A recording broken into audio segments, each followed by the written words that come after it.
morning. I'm Derval MacDonald, standing in for Vincent Browne. The high rate of death of children in mother and babies' homes has shown light on yet another dark period in Irish history, a history that also includes abuses in industrial schools and the mistreatment of women in Magdalen laundries. But it is the current intense spotlight on alleged illegal and irregular adoptions that could yet expose the church and state to claims by mothers and their children. Tonight, as the government comes under increasing pressure to widen the scope of an inquiry into mother and baby homes, we ask, is the issue of historic adoption one can of worms the state can't afford to open?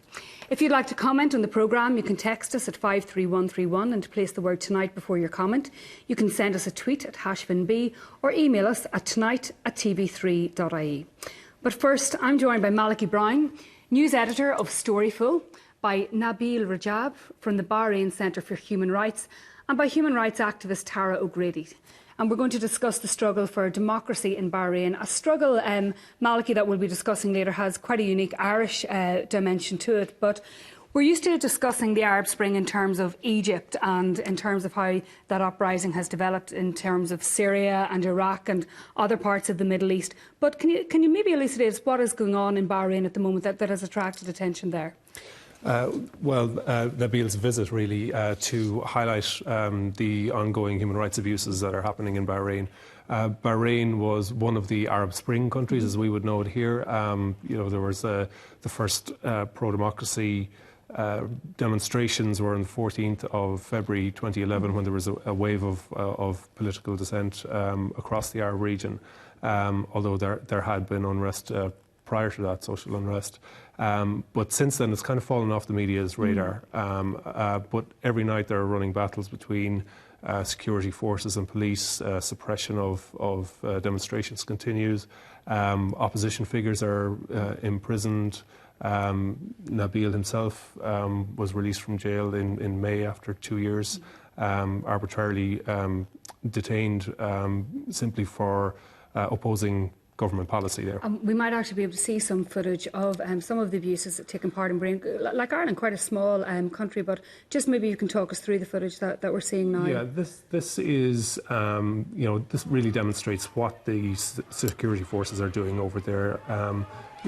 Utter disrespect for human rights, throwing stun grenades, violently suppressing peaceful demonstrations. As you can see here, just absolute disregard. In fact, they're contravening international human rights law through the use of tear gas and birdshot. The bullets have stopped. They used to fire live rounds at people in the early days of it, but now they fire tear gas canisters and very strong tear gas directly at people. You can see here tear gas canisters being fired into civilian areas. This footage here shows a child in the direct line of fire here, can't be more than 2 or 3 years old. International law dictates that if you are to use tear gas, that it has to be shot at a 60-degree angle, and this is like direct hits. This person here who's struck actually died from their injuries, and it's at close range. So the opposition there and the demonstrations have been largely peaceful, because of the security forces' handling of what's happened in the last couple of years. There is violence now in certain pockets. Sitra, which is just beside the capital, and security forces again violently suppressing that. And Nabeel, your government or your opponents would describe you as the informal leader of the uprising, perhaps, and doing it all from a Twitter machine. It was your use of social media and galvanising support through social media that led to your imprisonment. Is that the case? Well, we are in a country where media are not allowed to get in. Journalists are not allowed to get in. News are not allowed to go out. Journalists, photographers are behind bar. No human rights groups allowed to get into Bahrain. So the social media become the only tool, the only way that we can expose what's going on, the crimes, as you have seen here, which Malachy were working on it's through the social media. This is the only way we can... You have a huge amount of followers for quite a small country. You've nearly 250,000, or...? I think all in all I have almost half of the Bahraini population and my follower. And that shows the influence of the social media, where the people don't trust the local media, they don't trust the newspaper, which is influenced or owned by the government. So our social media become the only source, the only independent, the only non-governmental place where you can get piece of information. So yes, we use that as much as we can, and we are the most the most active nation in the whole Arab region in the social media. But you and spent, we did work you spent over 2 years. You spent over 2 years in prison. for tweeting and all that, for asking people to take part in a peaceful protest. In fact, what I have done, for your information, 2 days ago, and I made a poll in my Twitter and on my Instagram account. I say, who wants the Prime Minister to stay? Who wants the Prime Minister to go? So 99.9% of the people who voted asked the Prime Minister to leave, to go. And the Prime Minister commented yesterday. He said, we're going to target all those people using Twitter and social media, which mean me. So I'm afraid also that I go back, and again, I'm going to return back and to just to remind people, because it's a struggle for democracy.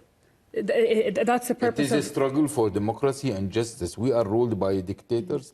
We're ruled by dictatorship, by a family who invaded the country 200 years ago, treated the people very bad, discriminated against the indigenous population. As you see, the police forces that you have seen just a minute ago, they were not from my country. They were brought from Pakistan.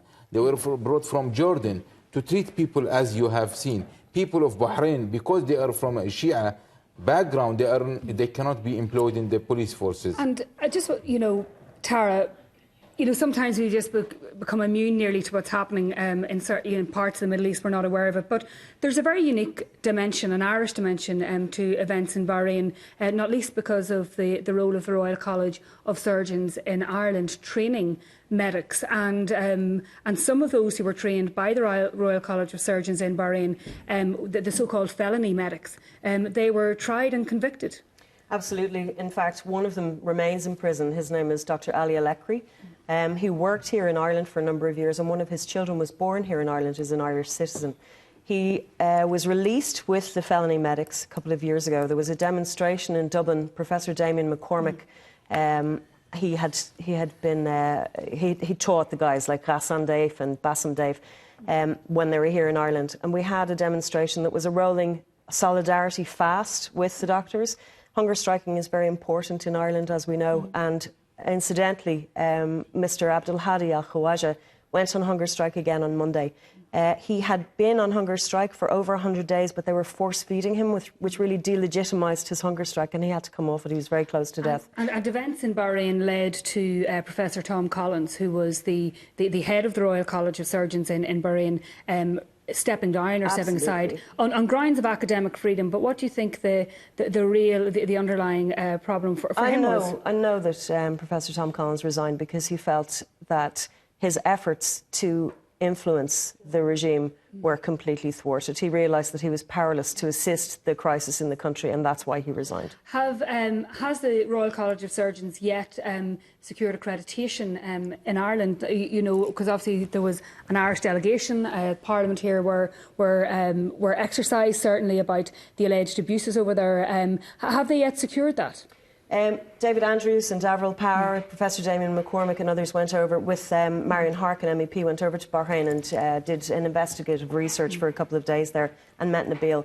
The RCSI has been consistently complicit and silent on what happened in Bahrain. Well, they would say that as far as they're aware, that there were no abuses or tortures in their facilities. Hospitals were used in Bahrain as a torture center. They've been torturing victims. They've been torturing people, wounded people. And an independent report bore that out, but that the Bahraini government themselves commissioned. Many human rights groups documented, and I'm surprised to hear that the university said not.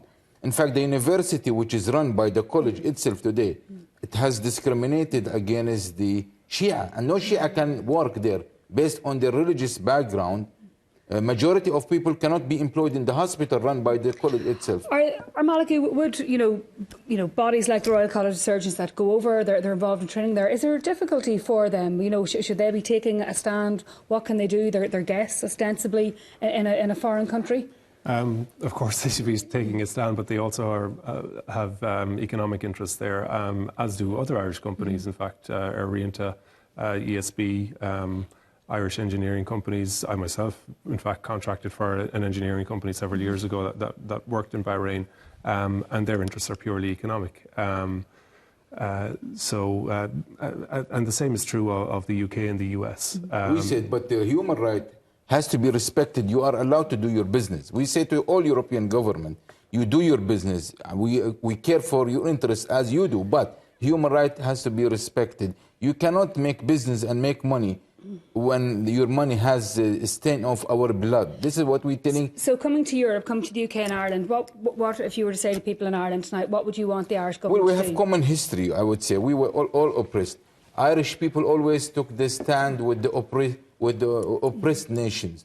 And we are oppressed nation. We had the same history. We share the same, a lot of things. We asked them, as they are doing now, people like Malki, like in fact Tara, like human rights groups, Frontline here, and many organizations, doctors and all that, stood with us, and we do appreciate that. And that's why today I'm here, invited by Frontline, but at the same time to say thank you for the Irish population. And we want them to continue support our struggle for democracy and justice in our part of the world. Well, thank you, Nabeel, for coming tonight. We'll be rejoined later by Maliki and Tara for the morning's newspapers. After the break, we'll be discussing adoption information laws and the latest revelations about mother and baby homes. Join us then.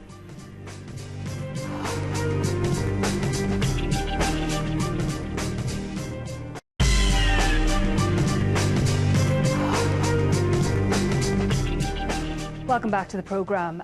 The recent revelations about mortality rates in Bessborough is just the latest scandal to emerge from the mother and baby homes controversy. Tonight, as we await new legislation on adoption information, along with the terms of reference of the inquiry into the homes, we ask whether the survivors will ever be told the truth about their past. I'm joined now by Labour TD Anne Ferris, by Susan Lohan of the Adoption Rights Alliance, Fergus Ryan, law lecturer in NUI Maynooth, and Conall O'Flaherty, senior news reporter with the Irish Examiner. Conall, I want to go to you first because you recently revealed the shocking infant mortality rate of almost 70% in the Bessborough Mother and Baby Home in Cork.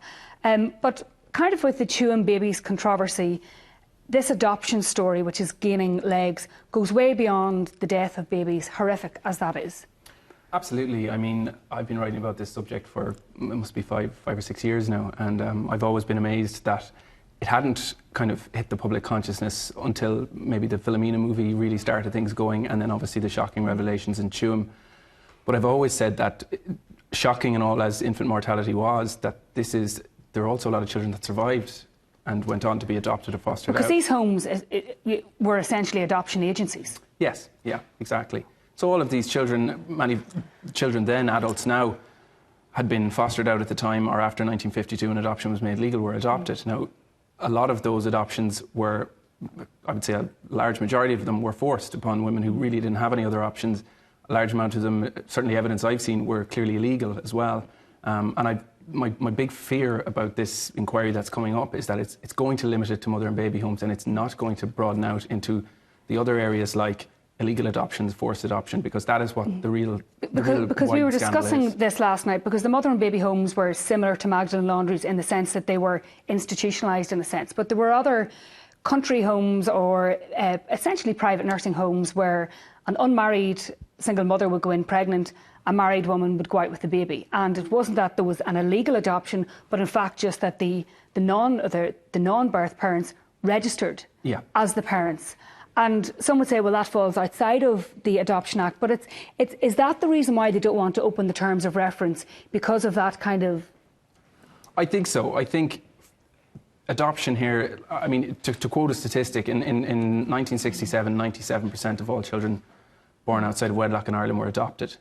So, I mean, that clearly points to a forced adoption culture, particularly when the Minister for Justice in 1974 said it would be better for a child to be adopted rather than to stay with the unmarried mother. But I mean, the real issue here is that, quite apart from the fact of false birth registrations, where you had women, couples who would go in, take the child, and then register that child as their own. So on that child's birth cert, the adoptive parents appear as their natural parents. Which there's means no question. No question, and they may never find out they were adopted. They may never discover that.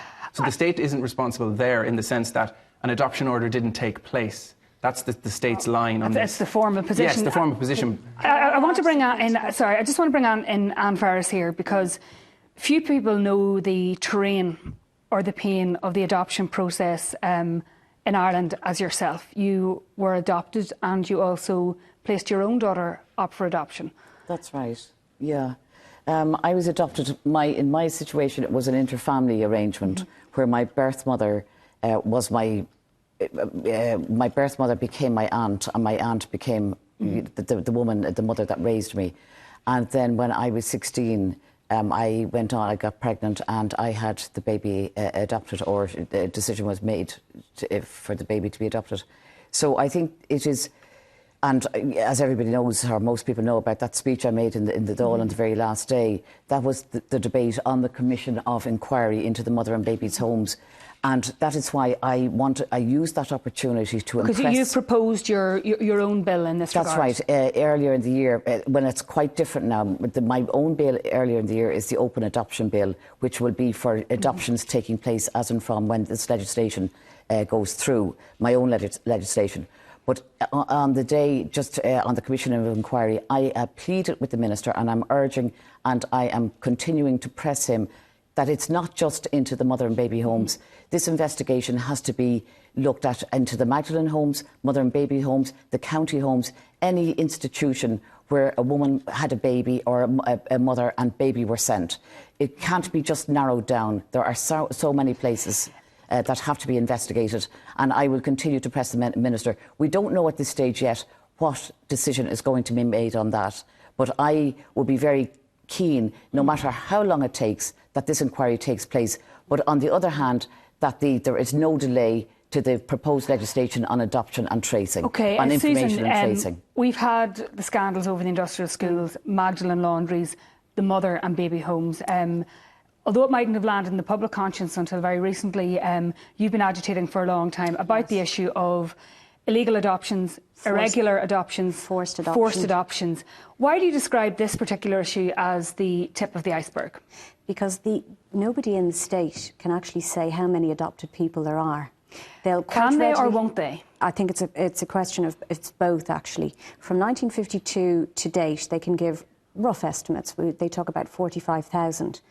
But until the 25th of June this year, nobody in the Adoption Authority would even countenance the fact that there were tens of thousands of illegally adopted children out there, or adopted people out there. And I have come short of being frog-marched out of the offices of the Adoption Authority for daring to suggest such a matter. They won't refer to it in any of their annual reports. Well, we did ask them to come on this evening, but no one was available. Yet, at a joint Oireachtas committee hearing on the 25th of June this year, the acting CEO, Kieran Gildee, he actually said, just quite baldly came out and said, there must be at least several thousand illegally adopted people, but we might never know the true answer. And this is based on, like, I think even since the movie Philomena was released, the numbers of people seeking information, including siblings, was doubling every week. I mean, we can attest to that just simply by the amount of traffic to our website, our Facebook page, the email inquiries, postal inquiries, telephone. And I would just say, in relation to the state not being culpable for illegal adoptions, which is a line they like to trot out, the Adoption Authority, which was known as the Adoption Board up to 2010, always had the role of regulating, monitoring and supervising and inspecting adoption agencies. Now, they, for one, should have been questioning very closely, why would an adoption agency such as St Patrick's Gill, for example, for whom they had maybe records of 20,000 adoptions, why would they have 25,000 files? You know, and these are the questions that should have been answered. There's actually an interesting point on that, and I've asked the question of the Adoption Authority, I would say, going back to 2010. Just carry out an audit of all these files. I mean, if we want to know the answer as to how many illegal adoptions there are, and I was often writing the fact that there's potentially thousands and getting, you know, strange looks and strange comments from the Adoption Authority. Why not go in and audit them? They have the power, and the state has the power, and they've refused. Francis Fitzgerald, as Minister for Children, stated that all adoptions carried out by the state since 1952 are legal. If we've never audited them, there's no possible way you could make that We claim. don't know. And those files have to be protected. They do. Yes, and Fergus, politicians blame the law, and we often hear about a now 16-year-old Supreme Court ruling, which many say, well, we can't go and give adopted people the information that they want. Are there very real legal and constitutional difficulties with going back and giving adopted people the information that they want? Well, there's a very strong culture of secrecy and obstruction certainly there, and no doubt the issue of privacy and confidentiality for the birth mother is an important issue, but I think there's been an overemphasis perhaps on that issue. What was that, the Supreme Court, what was it that it said, or what did people say it said? It was a decision called IOT against B, and it actually involved informal adoptions that occurred outside the scope of the 1952 Adoption Act. The question was whether or not the individuals involved, the adopted people, were entitled to information about the identity of their birth mothers. The Supreme Court ruled effectively that in line with the UN Convention on the Rights of the Child, that a child has a constitutional right to know the identity of their mother, and that this is a right that's guaranteed by the Constitution. They also pointed out that right, however, had to be balanced against the privacy interest of the birth mother. And if you don't have her consent? Well, it can be very difficult to get that information without her consent, but it is important to note that the right to privacy is not absolute. It can be overridden in certain circumstances, and the Supreme Court itself pointed out a variety of criteria that had to be taken into account when deciding what weight to give to the right to identity and the right to privacy. So the right to privacy is not an absolute trump card. And Fergus, all too many times when we're discussing particularly children in Ireland, the need for their secrecy or to protect their privacy all too often, it seems, coincides with the need of the state bodies and the agencies that handle them to keep their role and their activities secret too. Is there an element of that playing into this? Because it really has the potential to open up like a can of worms. Like where does it stop? And presumably that's why they want to limit the scope. Absolutely. I mean, there are various solutions that can be taken. For instance, in the UK, a child has the right to access their birth certificate. In various states in Canada, you have a right to access to the birth certificate subject to an information veto. And I suggest that might be an approach that we might look into here. But I am certainly concerned that perhaps the ultimate, perhaps subconscious reason for demanding secrecy is to protect the various agencies and the state. Nobody wants to see their dirty linen hanging on the line for all to see. And the Church, because there's also an issue of to what extent the Vatican would allow those files to be released. We're going to have to take a break there. We'll have more discussion with the panel along with a preview of tomorrow morning's newspapers just after the break.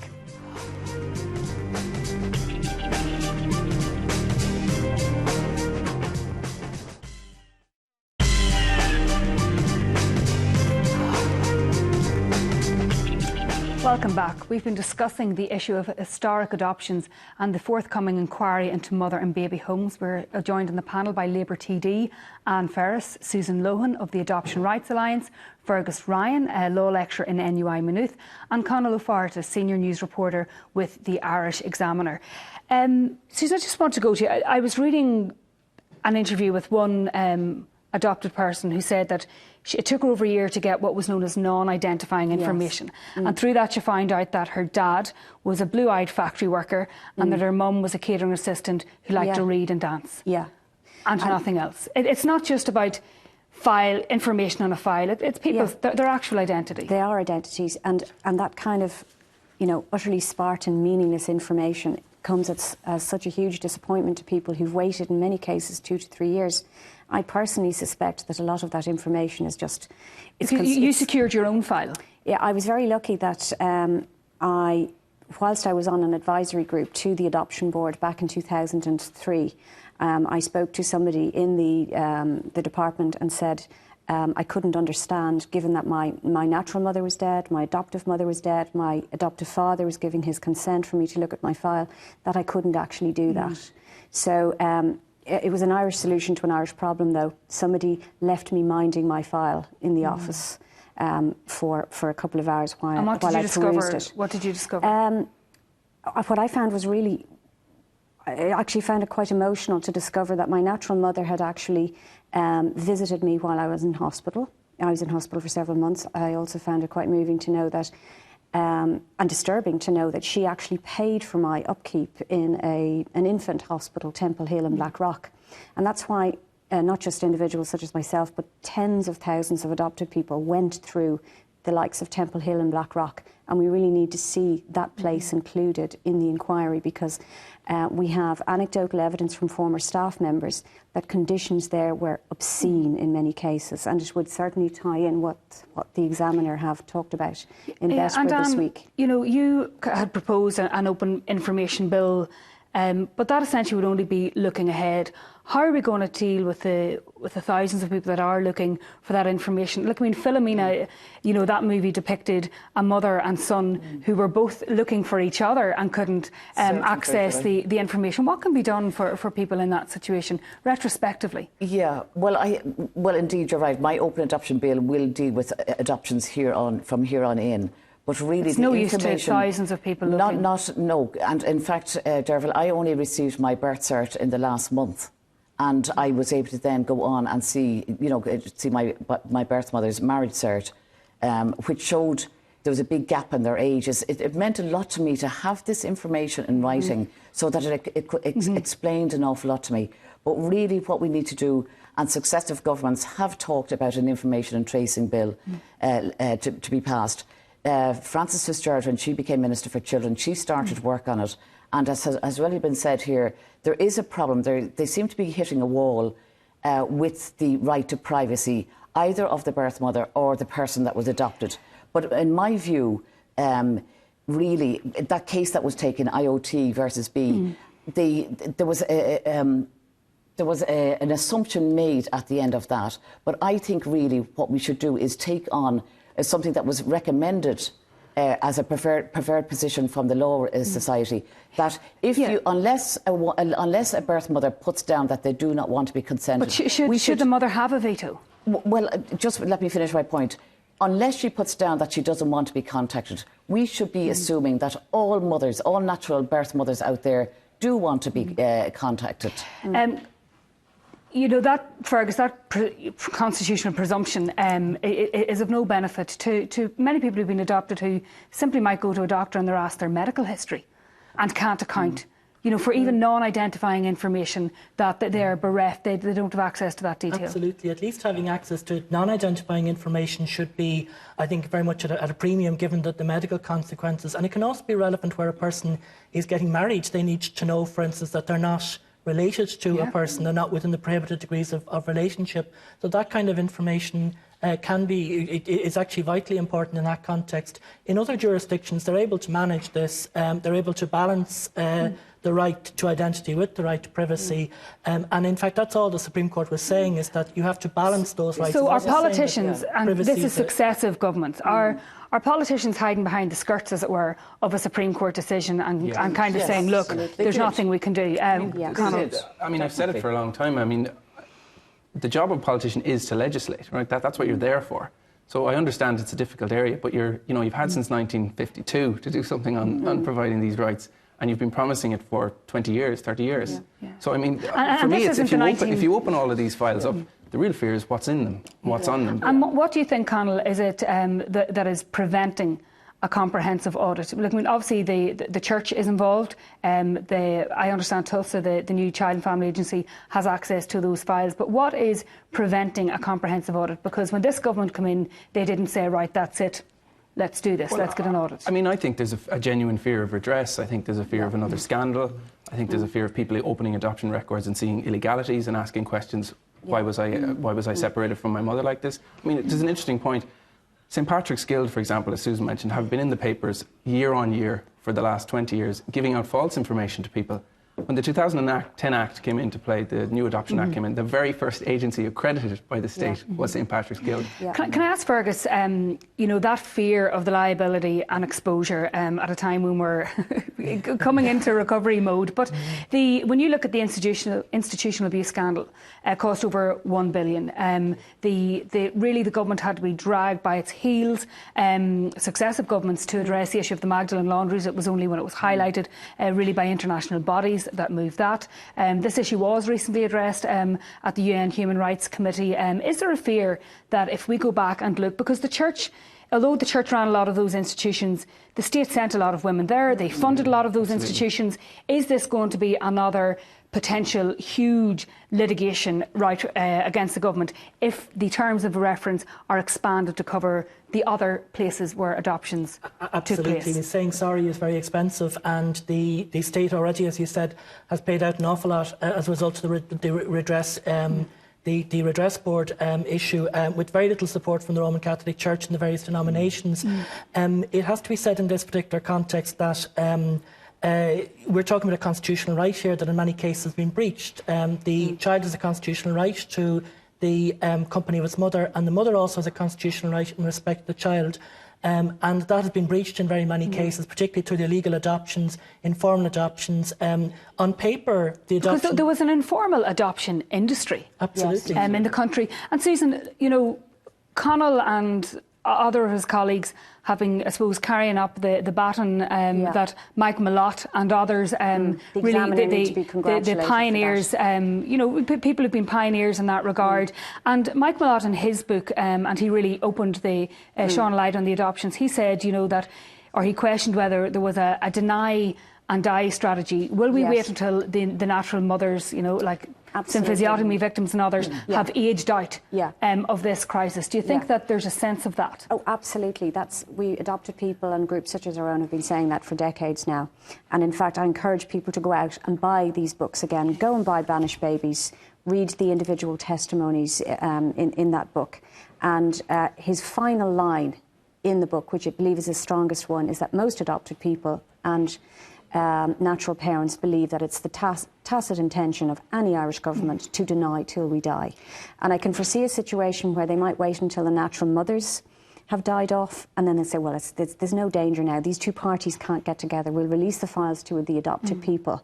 They won't be able to marry the story in the file to what actually happened, you know, as per their mother's direct, you know, account of events. So the chances of litigation are therefore reduced. And you deserve actually credit for being one of the few people from government, and certainly none of the state agencies were willing to come on and discuss this can of worms this evening. But the noises from Kildare Street so far have not been very, very positive. Do you think there'll be a backlash if the terms of reference are confined in such a way? Because I think the government in which you serve will then stand accused of trying to suppress. Well, just before I answer that, can I say that politicians and governments have been, you've been very critical of them. The panel has, and indeed a lot of people have, and rightly so. But this is the first government that has tackled the symphysiotomy question, the Magdalene's question, the abortion issue, and now we're on to this adoption issue.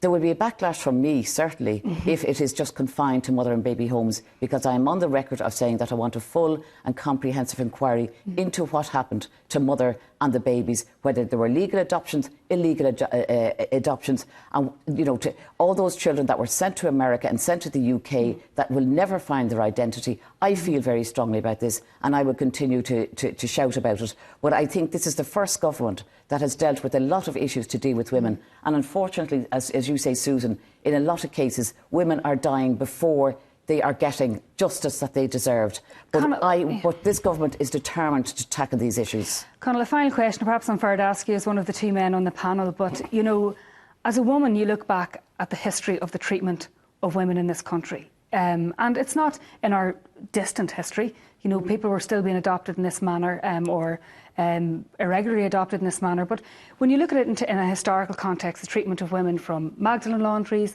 the mother and baby homes, right up to current controversies over abortion and access to those rights, what does, you know, your years of being buried in this stuff, you know, say about, you know, from a historical context, the treatment of women?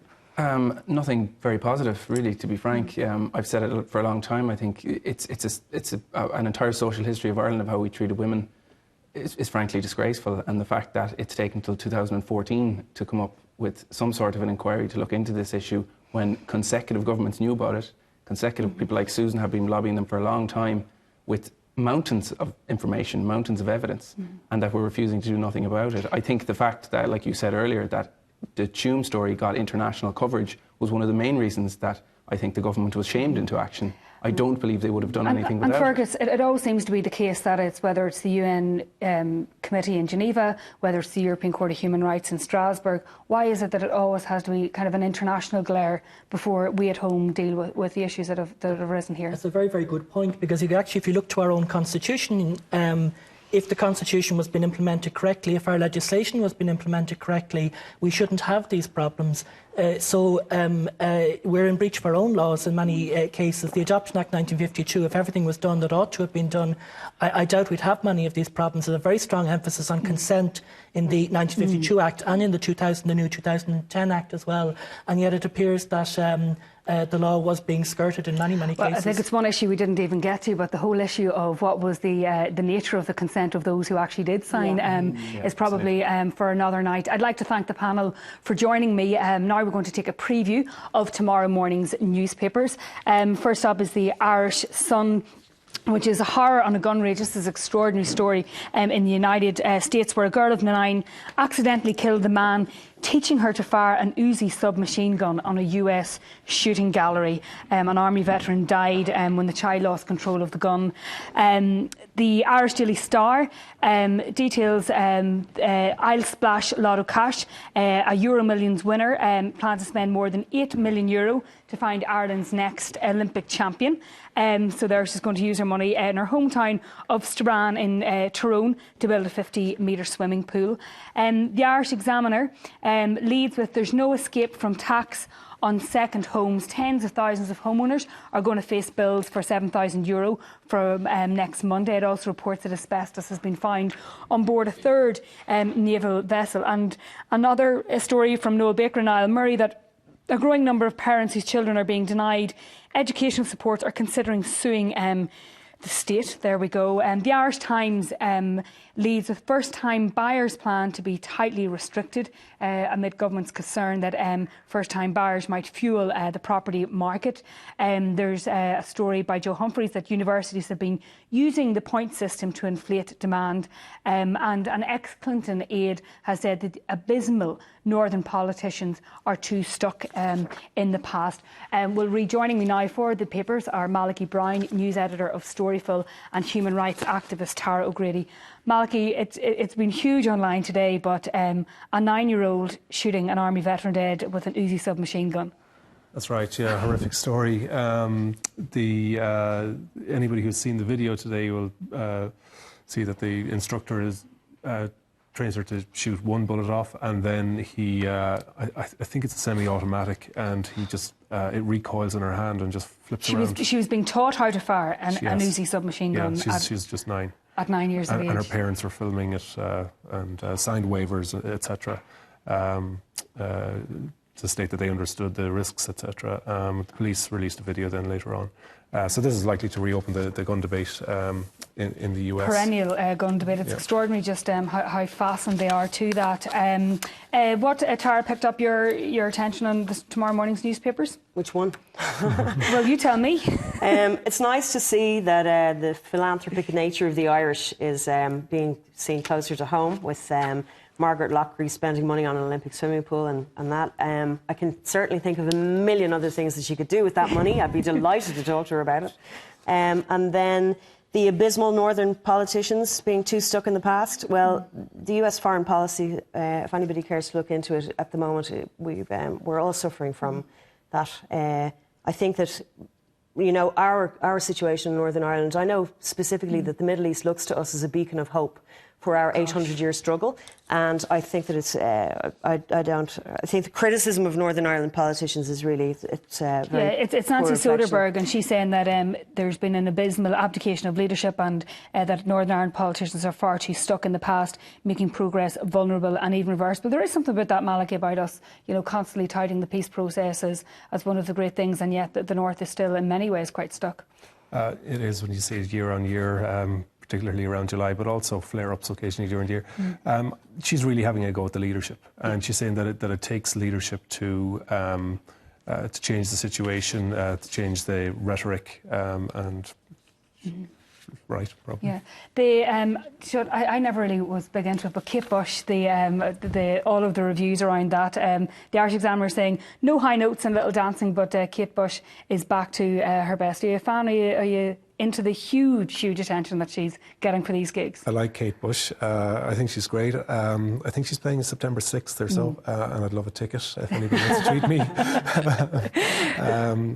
There's a great interview actually that Gay Byrne did with her, I think back in the late 70s, early 80s on YouTube, where she's I think she talks about her Irish roots, and Gay tries to quiz her, and she just very effectively just bats him off and says, sorry, don't want to talk. The Examiner's also leading with, actually there's two big property sports. I suppose the Irish Times is looking about how first-time buyers are going to be tightly restricted. They're saying that they're afraid that the first-time buyers will fuel the property market. And then just a second kind of related one about no escape from the tax on the second homes. It's interesting, Tara, though, that as the economy is recovering, that that now the kind of the initial cash buyers, which were the only ones buying, is now being replaced by more kind of normal activity. I have to completely disagree with that, given the crisis with homelessness in our streets in Ireland. You see so many Irish people who are homeless now, who are, had jobs before and families that are thrown out on the street. And I think that things like privatising clappers parking and turning the police into highway patrol and quotas on driving fines and tickets and all that kind of thing, that's a better way to make money out of people, I think. That's what it seems like anyway. I think it's a false economy, and that the property market is it's inflated by overseas investors coming in. Good stuff. OK, well, we're going to continue our look at the newspapers after the break and get to some of your texts and tweets.